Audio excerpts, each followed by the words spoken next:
live stream that and record for folks who are not able to make it this morning to join us. But we really appreciate this first meeting of the Manufacturing Caucus for 2022. I know we have a limited amount of time this morning. So before we get into it, I'm just going to turn it over to my co-chair, Senator Hartley, for any opening comments. Thank you, Representative Curry, and looking forward to hearing from our speakers from the CMC, and also having an opportunity to introduce our new CMO, our new Chief Manufacturing Officer, to the whole group today. And short session, but always a lot to do, especially in boosting the manufacturing agenda in the state of Connecticut. Thanks, Representative Curry. Absolutely. Thank you, Senator. And yes, without further ado, I know we have Paul Lavoie here with us today, Connecticut's new Chief Manufacturing Officer. I think you're about a week and a day into the job, Paul. So I want to welcome you to the caucus and to all things manufacturing here in the state of Connecticut, to which you are no stranger. I know you helped out on the I-4 work group, as well as the Workforce Council.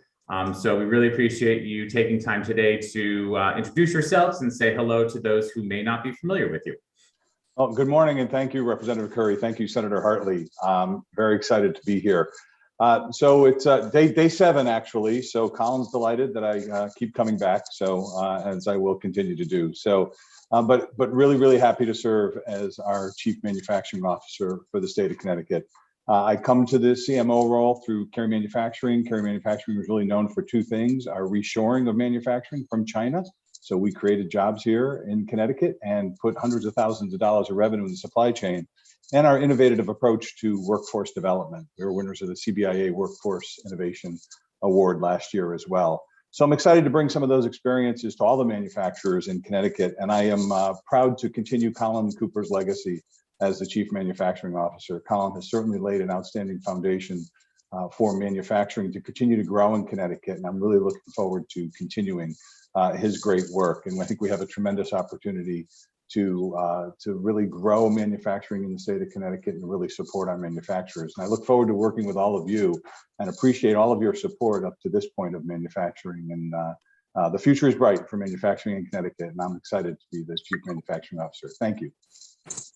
Excellent. Thank you, Paul, and welcome again. And you know, we really appreciate all of the work Colin has done, and you stepping into this role and being able to take that work and build upon that, helping to coordinate all of our state and private sector manufacturing needs. So we definitely look forward to working with you over the coming session and years ahead. So really appreciate that. As we get into the list of panel presenters today, those who have any questions or comments, we would just ask that you wait until the end and use the raise the hand function, preferably not use the chat box so that we're not trying to monitor multiple venues for those questions. So without further ado, we'll jump right into Melissa Biggs, who is the lobbyist for the Connecticut Manufacturers Collaborative, so that she and Bruce may give a little bit of a background to those who may not be familiar with the group and their work moving forward. Melissa. Great, thank you so much. Over the past several years, I've had the honor of representing the Connecticut Manufacturers Collaborative, and this group reaches across the state and always has had the best intentions trying to build up tomorrow's workforce. And with that, I'd like to introduce Bruce to give a bit background of the CMC and his role in his company. Good morning, everyone. Thank you for the opportunity to speak. Representative Curry, Senator Hartley. I have an infographic here. If I can try and share my screen. I don't know if that's going to work. Everyone, you can hear me? Yep, we can hear you. Okay. I can always share that infographic after the meeting, Bruce. Okay. All right. I just thought it might help as I talk through it. So we have the CMC, so Connecticut Manufacturers Collaborative. I know a lot of you are very familiar, but maybe not everyone. So it's a group of different trade associations, manufacturing-related trade associations from throughout the state. And we thought it would be helpful to work together to bring our collective knowledge, experience, and resources and speak with one voice for manufacturing. So we have the Aerospace Component Manufacturers, Smaller Manufacturers Association. We have the Connecticut Tooling and Machining Association. We're a chapter of the National Tooling and Machining Association. That's the association that I'm president of presently. We have the New England Spring Manufacturers Association, Manufacturer CT, rebranded from a New Haven Manufacturers Group. We have Constep, who has been very involved since the beginning. They're actually an affiliate member now. They were on our leadership team. The Eastern Alliance of Manufacturing Association. That's to do with the sub-building and more around workforce. Hopefully I got that acronym right. The Metal Cluster, CBIA. We used to have in CBIA the Manufacturers Advisory Council, and this is kind of taken over for that. So it's within CBIA, it's the manufacturing specific part of it. And then we have a number of affiliated organizations from throughout the state, again, to try to bring those together, to try to break down silos, to try and speak with one voice. So a lot of the educational providers, CCAT's been a very instrumental supporter, and Constep. So those are a few of the real key ones out there, and many more. Probably best I don't get into all of them. So in terms of our advocacy efforts, one of the things we really want to do is get together and come up with a priority positions. So what we want to do is we work on consensus. So we all have to agree. So if any member doesn't agree with something, then it just doesn't, it isn't something that's pursued by CMC. Individual association could pursue that, but generally we have a pretty good time getting consensus from our group. So we want to pick a few things, and we want them to be manufacturing specific. So if there are more general business things that are things that are good for manufacturing, but more general business or negative for manufacturing, that might be something that CBIA would take up with their individual lobbying efforts. The chambers might take up. So we want manufacturing specific. We want to have a few items to focus on, and then we want to have a little bit of flexibility, as the sessions roll on, if something comes up that might be detrimental to us. So generally, since the beginning, one of the big things we did was we were able to get the chief manufacturing officer position created. And a lot of things around workforce have been, since our beginning, of course, as you might imagine, workforce being very critical for manufacturers. So we always have something for workforce within our advocacy efforts. It's a question of, what and how to kind of get the most bang for the buck and things that we think we can get accomplished. So something with workforce, and then we might have tax or regulatory policy, a couple of things we'll get into later. And I had one other slight point I wanted to make.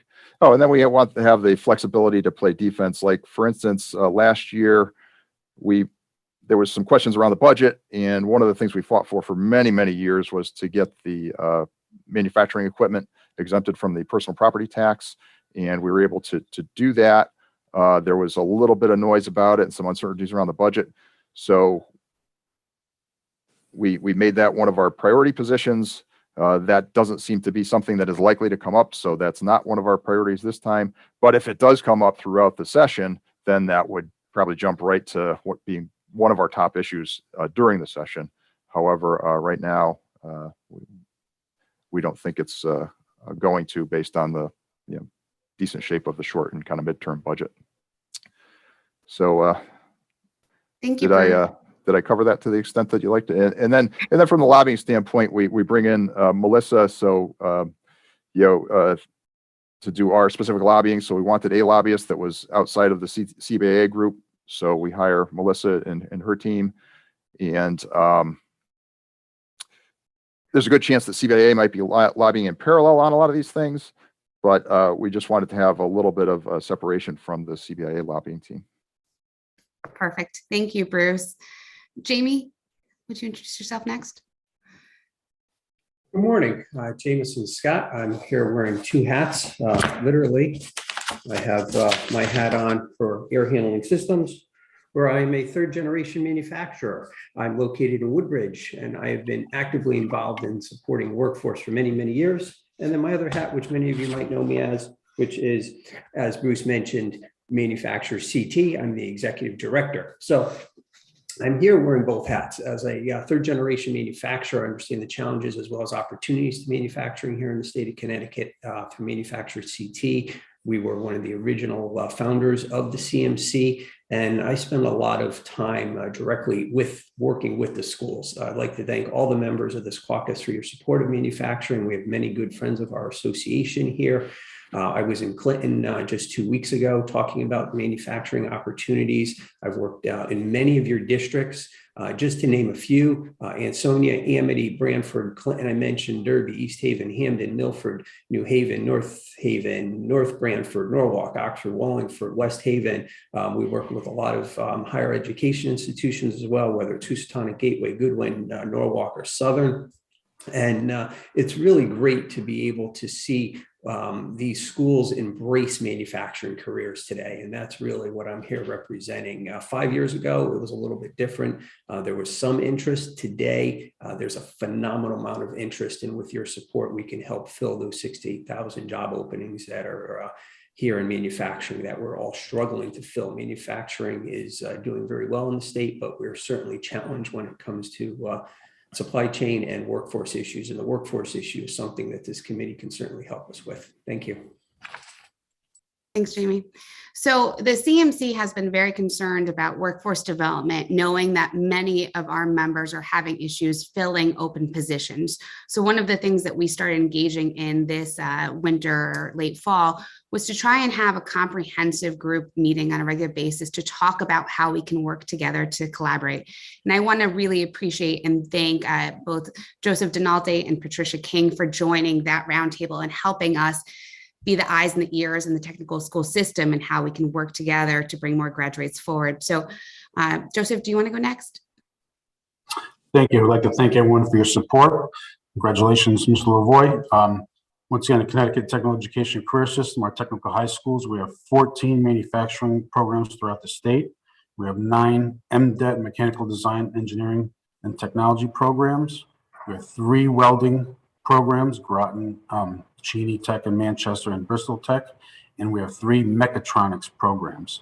A large focus and time gets spent on our larger precision manufacturing machining programs, but it's very important, once again, for us to meet workforce needs to get our students and young adults out on work-based learning experience and apprenticeships to meet our ever-growing need in manufacturing. So very excited to be here, and I thank you for your support.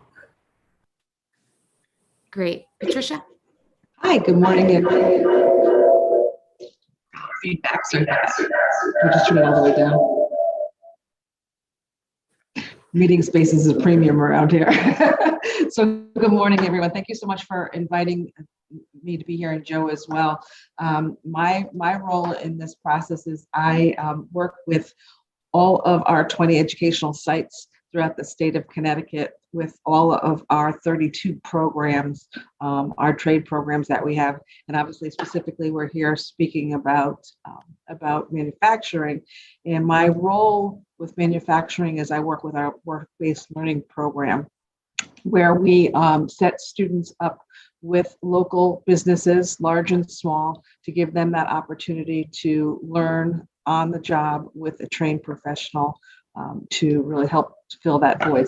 Students are actually employees of the locations, so they get paid as well as getting school hours during that time. So we want to be able to give our students that hands-on real-life experience with the latest technology that we possibly can. So taking what they learn in the classroom and applying it on the job.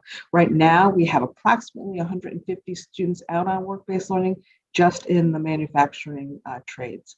So thank you so much for having me here today. And I look forward to talking with you. Great. Jameson, do you want to go into our specific recommendations out of the roundtable? So we've got a couple areas. You want me to hit on all 5 of them or just those 3? Just the top 3.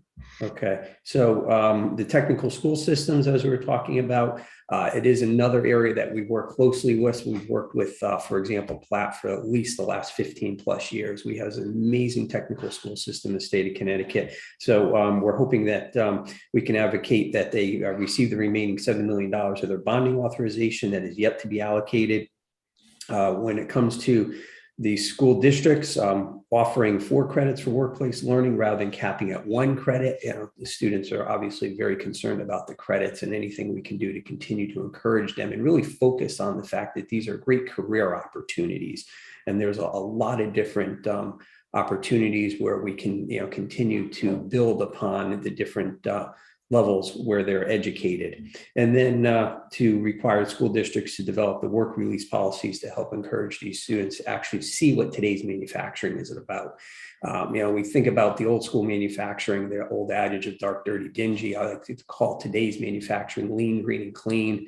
We have a great podcast series through our manufacturing association. One of our manufacturers was on the other day talking about how, they're white floors and you can literally eat off of the floors. They're so clean. Today's manufacturing is high tech. It's innovative. It's not only industry 4.0, but we're looking at industry 5.0 now.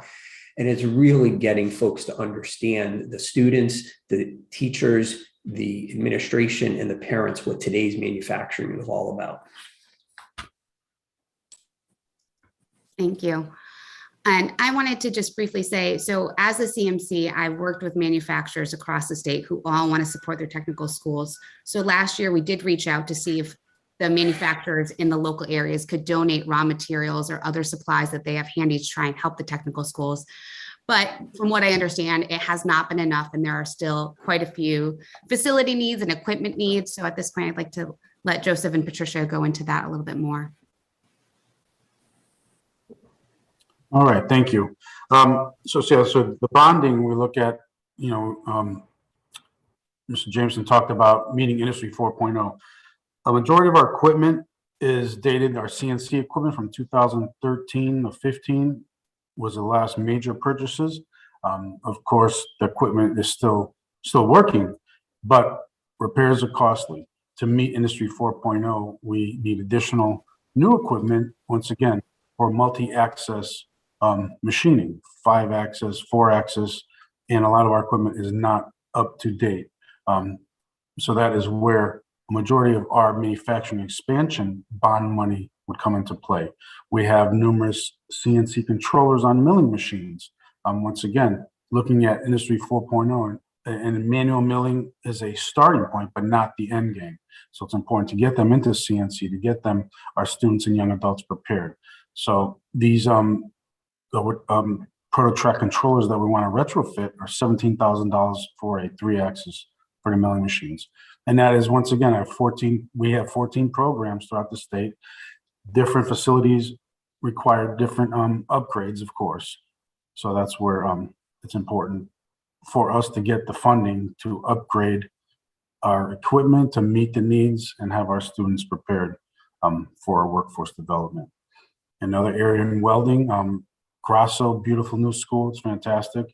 Cheney Tech, 15 years old, outdated ventilation system.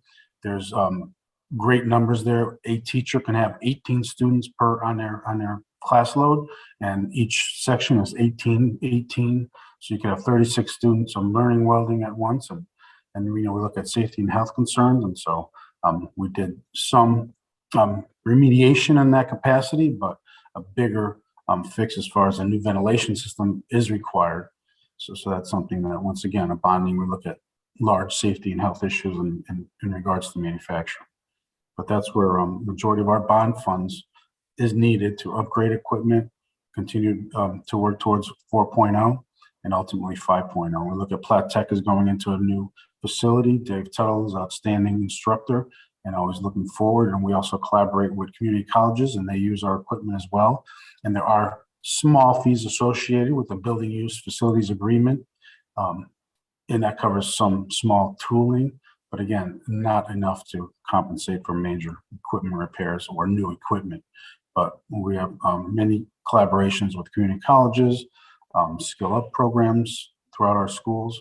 So very excited about that. So we continue to work towards meeting workforce development needs. Thank you. Fantastic, thank you. I want to kick it back over to Bruce to go through an overview of the apprenticeship tax credit and the R&D tax credit, which I know many of you on this Zoom are familiar with. Mm-hmm. Yes, I didn't mention before, my company is Hobson & Motzer. I don't know if you've heard of us. Some of you probably have. We have 2 plants, Durham, Wallingford, creeping up on 400 employees. Trying to find 400 employees if we can. We're in the upper 300s. I mean, we've been working with the vocational school system almost since the founding. I think we have 70 plus employees. We have all the way up from, I think we have 3 or 4 students on work study right now, up to about myself and 4 other members of our executive team all got their start in manufacturing through the state vocational school system. So just a strong advocate there, a little bit of background. And we've had an apprenticeship program, again, going back over 100 years now. But I was talking to someone at a smaller shop, maybe 20 or so employees or so, and they have kind of 2 groups of employees. They have some aging, highly skilled employees, and then they have some more lower skilled entry level stuff. In that kind of middle area, they're like, well, I'm not going to train anyone in the middle there, because if they get up to a certain level, then I'm probably not going to be able to keep them.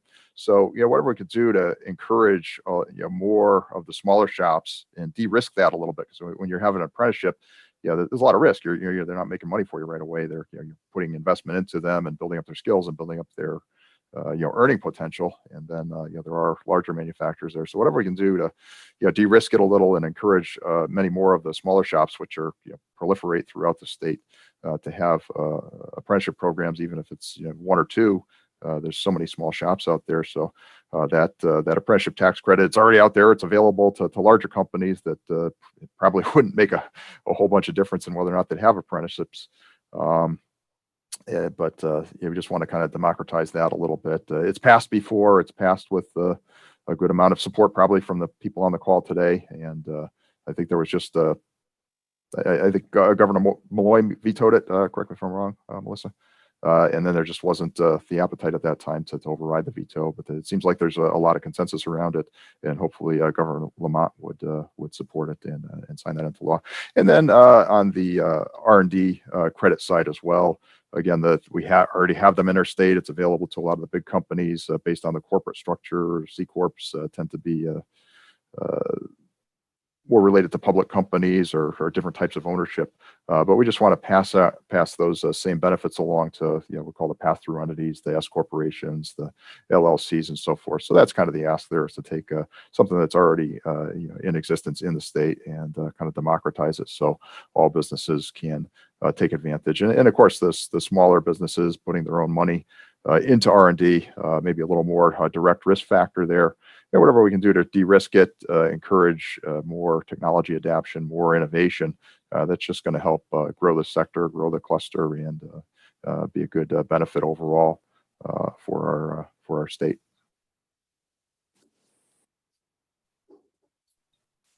Great, thank you, Bruce. And those are the CMC recommendations that we have for you today, and we really appreciate your time and consideration.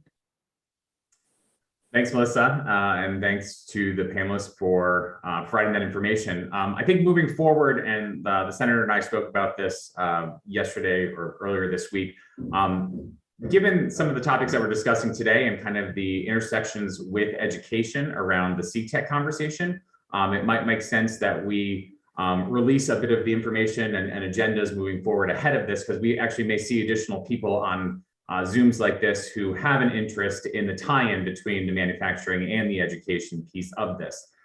So we'll do our best to make sure that we share this with our colleagues on the Education Committee. I have one question kind of off the top of my head as right now with regards to the CTEC.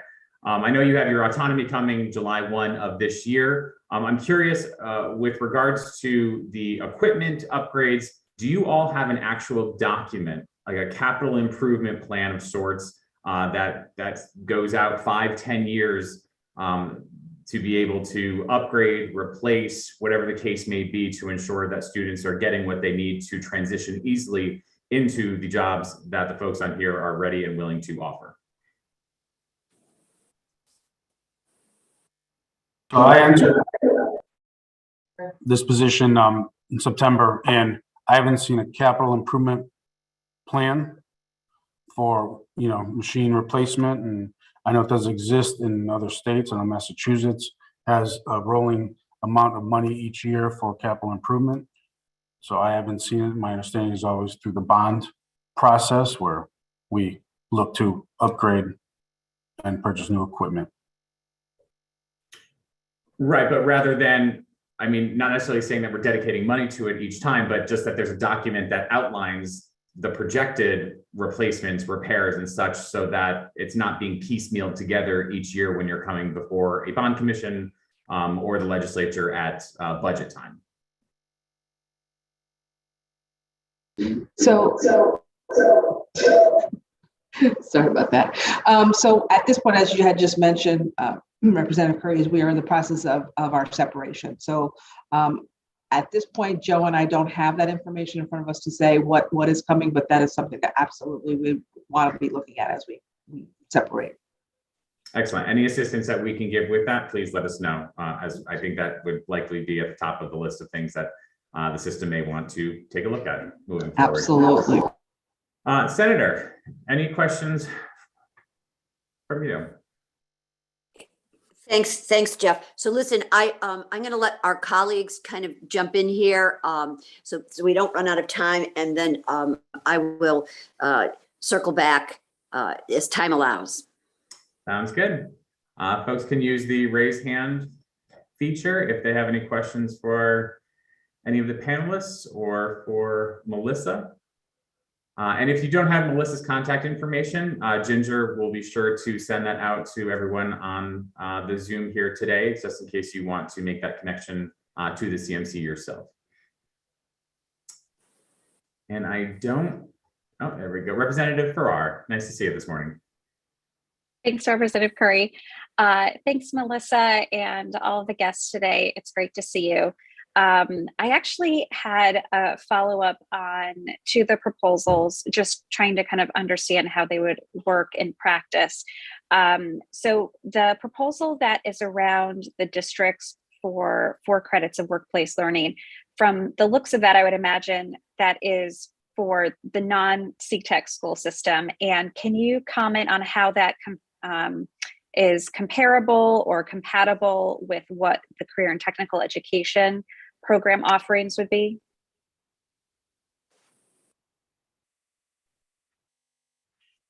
Jamie, can you answer that? I'm hoping there are folks from the technical side can tell us what's going on over there. It's just, again, 1 credit is simply not enough to encourage folks to pursue these careers. And that's what we're trying to do, is stimulate interest in careers in manufacturing. So anything we can do to help make it a little bit more interesting on the comprehensive high school. Yes, to clarify that. The technical high school system, they put out as many students as they can. They certainly can use a lot more support over there, but they're limited. And so the technical high school system is creating the best of the best in the state. But what we realize is that we need a lot more entry level folks that have teachable abilities, that we can, they can come in with the basic math and science. We talk about STEM, we talk about CTE. A lot of comprehensive schools have these programs, but we don't have that, incentive and that connection to industry other than the 200 apprenticeship hours. I will say that we have a great apprenticeship program through the Department of Labor. We are working with many of the comprehensive high schools, but there's far and few between that have the certified 200-hour program in place. So we really need to get a lot more of those programs out there as well. But I'll defer to our friends over at the technical system to answer those questions on how they do it. Right. So we, the way we do it is our students are in class for 90 days each school year in the trade side, and then their academics for 90 days. So they rotate, we call them cycles. In their junior and senior year, students have acquired enough hours that we will send them out if we have a placement for them. And also if the students have had they're meeting a certain criteria within their classroom, with their attendance, with all of their job readiness skills. So students do have the opportunity to go out. Our seniors can go out during the school day and get credit for working school credit, as well as getting paid while they're out on the job. So we have it where we have it set up where once the students reach a certain hour in the classroom, they have the skills, we can then send them out in their junior, senior years. So I think. Okay, so does the legislation you're proposing is workplace learning meant to be in addition to what the comprehensive high schools are offering for career and technical education? Or is that what's meant by workplace learning? I think that's what I'm trying to kind of understand. When you all say increasing the credits, that's why I want to make sure I'm being clear about. So from my understanding, comprehensive schools at this point often allow one workplace credit. And that would be typically those are going to be the schools that are trying to set up their own separate program or training program. So we would be just allowing them to expand that to 4 credits for those students who want to utilize that. Okay, great. So that's separate from the career and technical education classes and those credits. That's super helpful. And then just the follow up on the request for work release policies. I'm assuming this is a barrier you've come across, or is this thought of more as an incentive for schools to put these policies in place? Just hearing a little bit more about that would be helpful. Sure. If anyone else wants to jump in, from what I understand, there are some districts in the state who have developed great work release programs that really incentivize their youth to go out there. And then we found that there are other districts who aren't as familiar with careers in manufacturing and don't necessarily encourage their student body to look outside that. So, our goals is really just to make sure every school has something on their books, knowing that there are a few districts that are model districts for this. Okay, that's super helpful, and happy to follow up on both of these. Especially, I think both of them would be helpful here in West Hartford with all of our manufacturers. So thanks, everyone. And a quick follow-up to the expansion from the 1 credit to 4 credit. Interestingly enough, when reached out to SDE, their first kind of guttural reaction to reading the legislation is that it actually doesn't limit you to 1 the way that it's worded. So there is a level of interpretation there. So we are waiting for feedback from their counsel to determine whether or not that flexibility already exists or if it's something that we have to change legislatively. So definitely stay tuned for that as well. Thanks, Representative Curry. Absolutely. Representative Smith, good morning. Good morning. First, I'd like to thank the panelists as well as chairs for putting this together. Very interesting to me, and I just really have a comment that I think all of this, but specifically some of the conversations and talk about expanding apprenticeship programs really would be very much of interest to higher ed and workforce development committee as well. We do talk an awful lot and try to do what we can to expand apprenticeship opportunities across the state. And particularly those, with high schools as well as other, employer-sponsored programs. So I think whatever comes out of this and whatever initiative, certainly, I think that there would be a lot of support that could be found on higher ed as well to help give this momentum. And I'd be happy to work to help make that happen. But I think it's very exciting, and we should do all we can to expand opportunities across the spectrum for people in this state to, realize their potential. Thank you.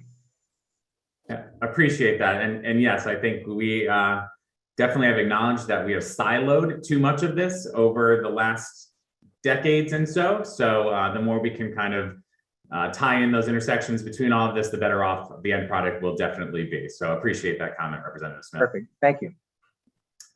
Anyone else? I don't see any hands at the moment. So to the good senator. Thank you very much, Mr. Chair, and thanks to our presenters today. So just as a footnote, I want to say that we are very grateful for the coming together of the CMC. Previous to this time, as you may recall, we had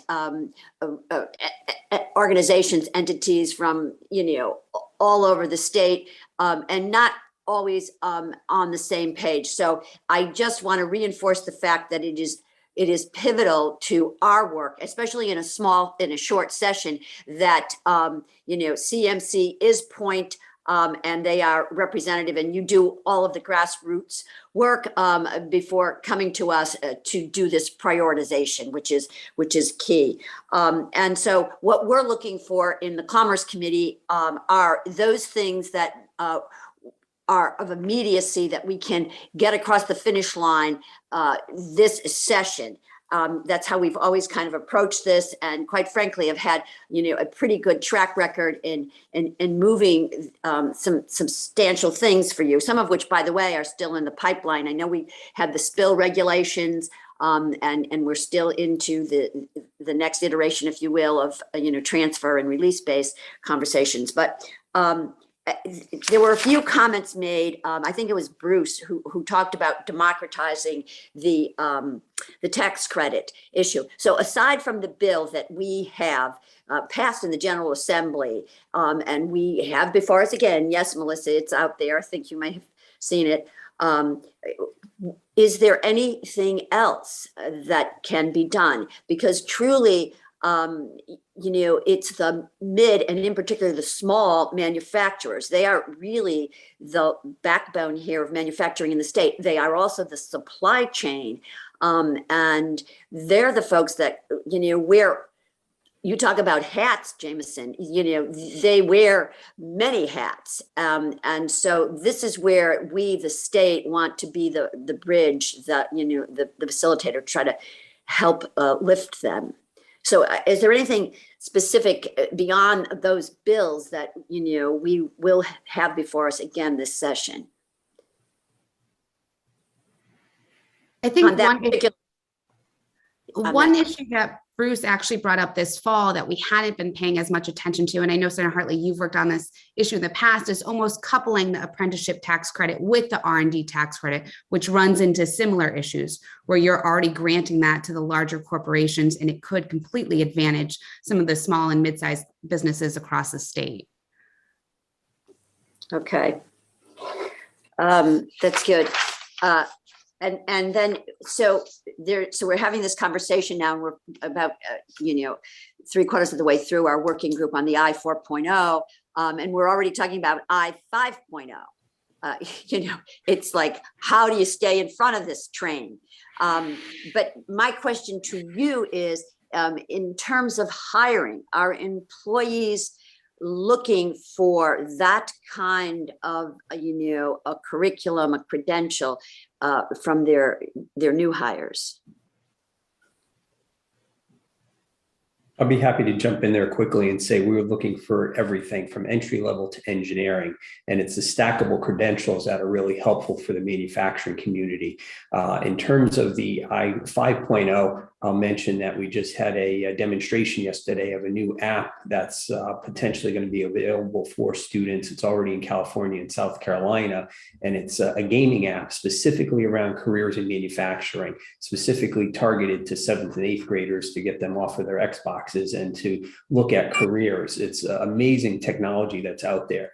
We look at the VR goggles that kids use for gaming. That is now being used in the manufacturing environment. So we're using VR, we're using augmented reality, and this is today's manufacturing. So I-5.0, we don't even know what the future holds for us in manufacturing, but we need those students to be educated again in those STEM skills, really strengthening those math and science skills, engineering skills, to make sure that they can move the state ahead when it comes to the future of manufacturing.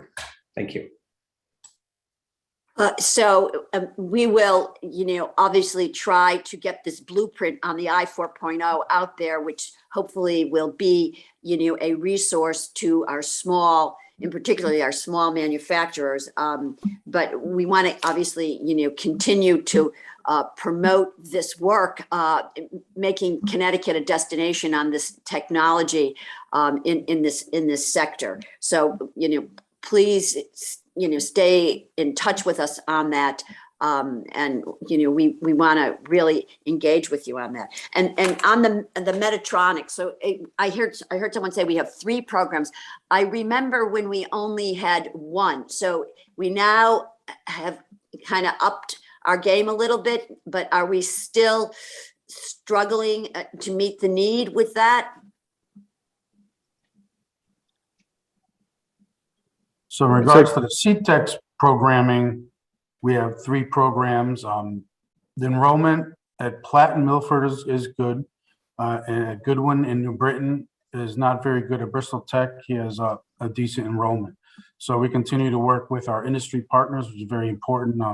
A.G. Russell, Mark Brzezinski, And once again, the key components to our program, of course, is our industry partners telling us, giving us that feedback of what is happening. And so we are continuing to promote mechatronics, to try to purchase new equipment for certification to meet the needs of industry. So on a CTEX part, we are continuing to work with mechatronics and a possible new mechatronics program down in Stanford. We're looking at what else we can expand in our manufacturing, because we don't have a manufacturing presence down in Stanford. So I'm also looking at that as well.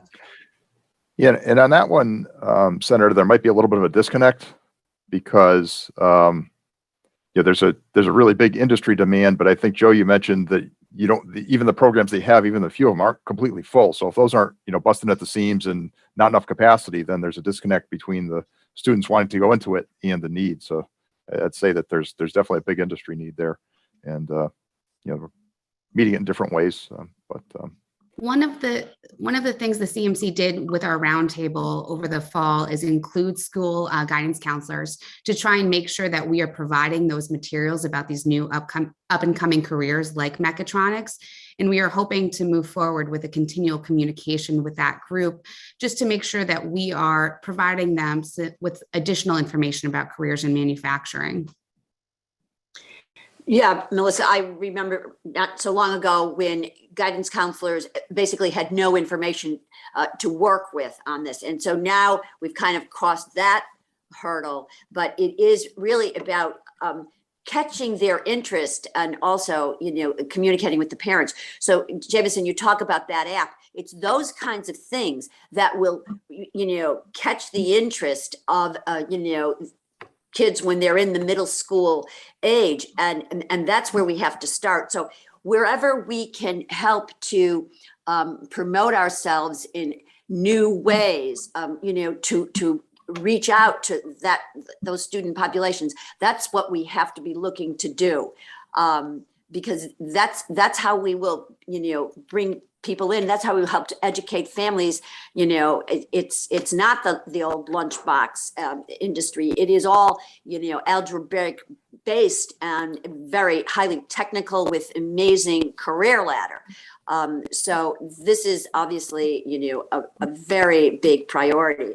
And the truth is, as you look at demographics nationally and you see retirement ages, in all industries, which are really escalating, but it is in the manufacturing sector that they are escalating faster than any other sectors. So, this is a real pressure point. I just want to make one comment. Paul, you talked about your company Reshored, and that couldn't be a more topical conversation these days, having gone through this supply chain choke system. It's an expensive enterprise to do, but do we have a moment in time where we, as a state of Connecticut, can help to capitalize on this? Yes, I do. And I think that, from my experience, we're probably right in that, starting in that moment of time with certainly a lot of the geopolitical stuff that's going on right now. And I'll tell you, Carry Manufacturing, we were seeing quotes for parts that we hadn't produced in 15 years because they were all being produced in China. And, as I said, parts made here in Cromwell, Connecticut don't get stuck at the port on a container ship. So, we have an opportunity, I think, to capitalize on certainly product quality and speed of delivery.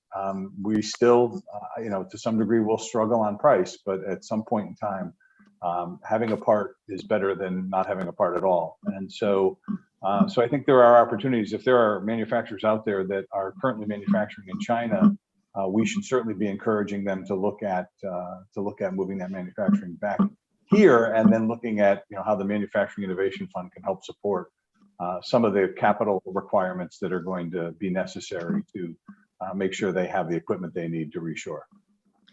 So Paul, our Chief Manufacturing Officer, I would think that this is probably on the front burner with your initiatives, and especially with your background, and then also to connect with the MIF to use the tools that we have in the toolbox. to try to do this. And once again, capitalizing, on, this time, this moment.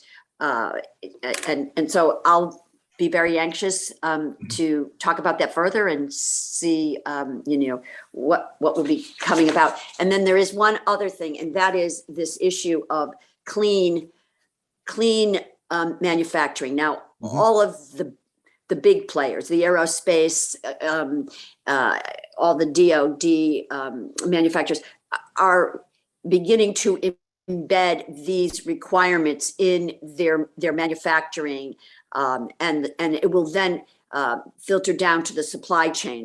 So I guess this is a conversation that maybe CMC and the CMO will be working on in terms of how do we position our small manufacturing population to be prepared to meet those new industry standards. And also, quite frankly, to scale when we have opportunities like, wind farms being sited, right off of our own shore, that we can manufacture those here. So I think these are some of the big opportunities on the horizon, and I'm going to be very interested to see, the initiative of how we get our arms around them. Yeah, we have a couple initiatives going on right now. We have the model-based definition initiative that we're working on with Pratt, EB, and Sikorsky, and the supply chain, and that really is taking all of their parts and putting them into a seamless electronic way of producing parts. So certainly makes for supply chain efficiency, but those are requirements that are coming from the Department of Defense. So we're pretty close in the next, by the end of this year, to put together the digital playbook for that, and to be able to provide resources for the supply chain to be able to meet those requirements. In addition, in the Manufacturing Innovation Fund, we've set aside some money for some cybersecurity work as well, because that's certainly another area that's coming down from the Department of Defense and other areas of the federal government. And it's just good business practices for the supply chain. So we have some money for SIRI assessments, which are readiness assessments that for the supply chain as well. So yeah, so the two of those areas of really getting the supply chain, we'll grow manufacturing from the bottom up, from the supply chain up to our large manufacturers, because that's where the base of our manufacturing is. So we're working on a couple of those initiatives, but we'll look to certainly increase our capacity in those areas as well. And the former, Paul, that's the federal grant that. Yes. Yeah, the Digital Model Initiative, DMI federal grant. Okay. They're working with, correct. Well, thank you. And thank you, Mr. Chair. Thank you. And I appreciate the comment, Paul, with regards to building it from the ground up. And obviously, in order to ensure we have the appropriate people to put there, it starts with our partners here within the tech system and so many more to ensure that those going through Connecticut's educational system are well prepared for those jobs.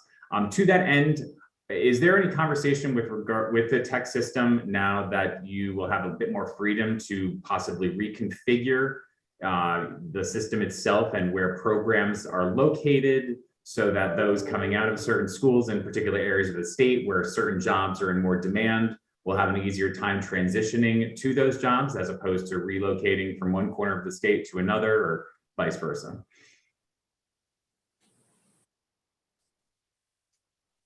Was that a question for me? No, that was the good. tech folk. I think they've we were deciding who was going to answer that one. I was going to say, because sorry about that. So really, the way we currently do that, I don't see that we currently have a change, but that doesn't mean that we won't. Right now, we do reauthorize our programs every 5 years. Our programs every 5 years based on industry need and locations in the state and so forth. We also look at the schools that we have in our system, our 20 facilities, looking at will those industry needs fit in with the locations that we currently have. So we do a lot of decision making. And as far as the facilities go, our facilities are our facilities. We are not planning on adding any additional facilities that I'm aware of anyway at this point in time. I wasn't out on those conversations, but that's typically how we do that. So we do always relook at it, look at our programs, look at the viability, look at the industry and the salaries and the employability for our students and our graduates, obviously. I appreciate that. If I may go add, ahead, Jim. if I can just add to that, I think the important thing is those TTAC committees that the Yeah. schools have. Just going back to Platt Tech and the program that the precision manufacturing program there. The last TTAC committee I went to, there were 50, 60 manufacturers represented there, looking at a total pool of graduates of approximately 20. I mean, there's that much interest in industry, but the really important part of that is that the lead, the department head there, Dave Tuttle, works with all of those 60 manufacturers to make sure that he's creating programs that are truly meeting the needs of manufacturing today. So there's that great connection with industry, which is why the technical system that we have is so important to the manufacturing community, because the manufacturers are there meeting with the instructor, meeting with the students. They know what the product is and they know they're going to meet their workforce needs. Yeah, just a matter of filling all the spots that are available and ensuring those programs are at peak capacity. So yeah, and I want to just say thank James for speaking to that, because the TTAC committees are one of the vital components of each and every one of our trade areas to make sure that we're keeping up to date. And as Joe spoke to a little bit earlier, the need for us to continually upgrade our programs, and obviously that takes dollars to do so. So thank you for speaking to that. So it doesn't appear that we have any additional questions or comments. So I think we will, again, thank you, Melissa, and all the folks from the CMC and today's panelists for joining us today. Me personally, I am kind of getting used to this new commerce hat on. But for those who know me here in the legislature, education has always been one of my biggest passions. And so being able to tie these together to ensure that we have a robust workforce now and in the future, I look forward to working with all of you, as well as my co-chair on commerce, Senator Hartley, on a lot of these initiatives. So however we may be helpful, please do not hesitate to reach out. And with that, we will wish you all a great afternoon. Best.